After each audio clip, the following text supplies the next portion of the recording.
Bonjour à tous. Cette semaine, nous allons aborder les clés et leurs relations entre elles. Surtout la clé de sol et la clé de fa. Petite révision avant de démarrer les explications. La clé de sol, n'oublions pas, est là pour lire et jouer les sons médiums et aigus, donc surtout pour les instruments comme la flûte traversière, le violon, ou alors par exemple la main droite du piano. Et la clé de fa va être là pour lire et jouer les sons graves et un peu médium. Graves et un peu médium. Hein?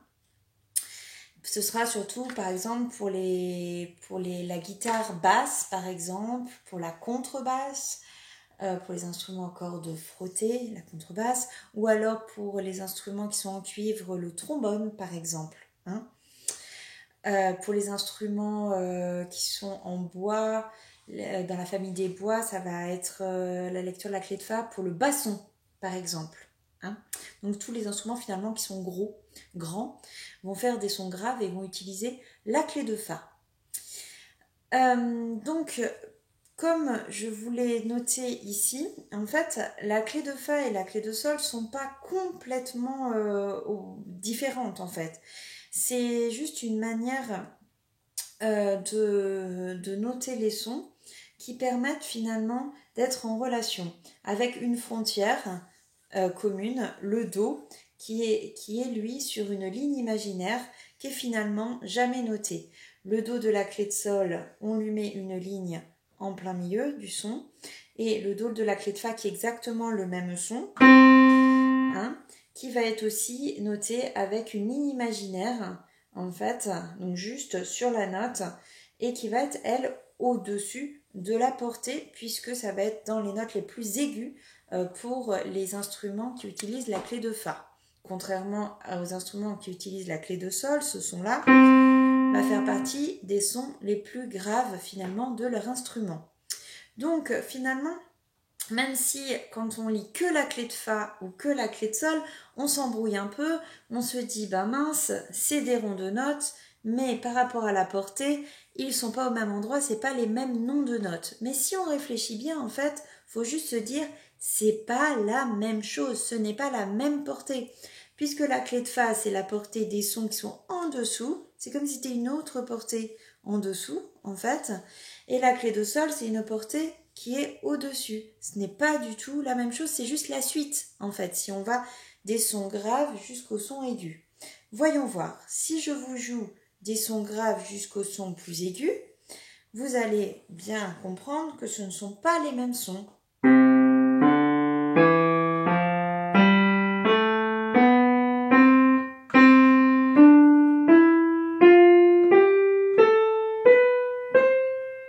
Donc là, je vous ai joué les sons qui vont du do, qui est noté ici sur la clé de fa, jusqu'au do en haut de la clé de fa, que j'ai répété, puisqu'il est noté deux fois, une fois en clé de fa, une fois en clé de sol, mais c'est le même, et puis qui monte. Alors nous avons vu dans une des vidéos précédentes qu'on pouvait rester dans la même clé. Et oui, bien sûr, si par exemple on n'a qu'une seule note qui est un peu plus grave finalement que la clé de sol, puisqu'on sait très bien qu'avec un instrument, on ne peut pas spécialement rester tout le temps sur les 5 lignes de la portée, des fois ça dépasse un peu vers l'aigu, et des fois ça dépasse un peu vers le grave. Donc on rajoute des petites lignes supplémentaires comme on fait pour le do, mais on peut encore en mettre beaucoup plus, comme par exemple à la guitare. Eh bien, quand il n'y a que quelques notes qui vont dépasser en dessous, on va mettre des lignes supplémentaires, mais qui vont correspondre finalement au son de la clé de fa. Le si avec la ligne supplémentaire que l'on a appris il y a deux vidéos, ça va être finalement le si qui a le trait au-dessus de son rond. En fait, c'est le trait imaginaire du do, hein, qui apparaît pour noter que c'est la note qui est en dessous du do, en fait, tout simplement. Le la, si on le note en clé de sol, ça va être un trait supplémentaire plus un trait au niveau de la note. Hein, il y aura un trait supplémentaire et un trait au niveau de la note, en plein milieu de la note, qui vont correspondre finalement à ce trait-là, du la. Et le trait supplémentaire va correspondre au trait imaginaire du do. c'est pour pouvoir en fait avoir une notion de où se trouve la note par rapport aux autres clés finalement, mais qui permettent de ne pas écrire une autre clé sur la partition et qui permet finalement de s'y retrouver. Donc, ce que je voudrais qu'on fasse, en fait, c'est là, je vais vous faire un petit exemple sur Au clair de la lune que l'on a fait en début d'année aux enfants phares. On l'avait écrit, la première phrase, en clé de sol pour chaque instrument. Donc, il y avait pour le saxophone, pour le piano. Je vous l'avais noté en clé de sol et en clé de fa pour le piano, bien sûr, pour la guitare, etc. Et en fait, par rapport aux sonorités de chaque instrument. Là, je vous le joue dans les notes médium en clé de sol. Donc, ça fait...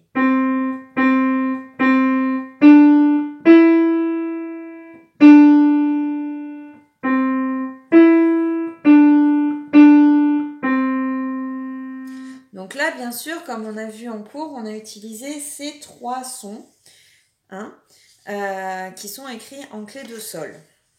Et bien en fait, si je veux le faire jouer à un instrument plus grave, je vais le jouer, on appelle ça une octave en dessous, c'est-à-dire 8 notes en dessous. Donc on compte par rapport au Do en comptant le Do, Si, La, Sol, Fa, Mi, Ré, Do. Si on compte toutes les notes, ça fait 8. Et en fait, on l'écrirait ici sur la portée si on voulait le jouer beaucoup plus grave, comme je le joue ici.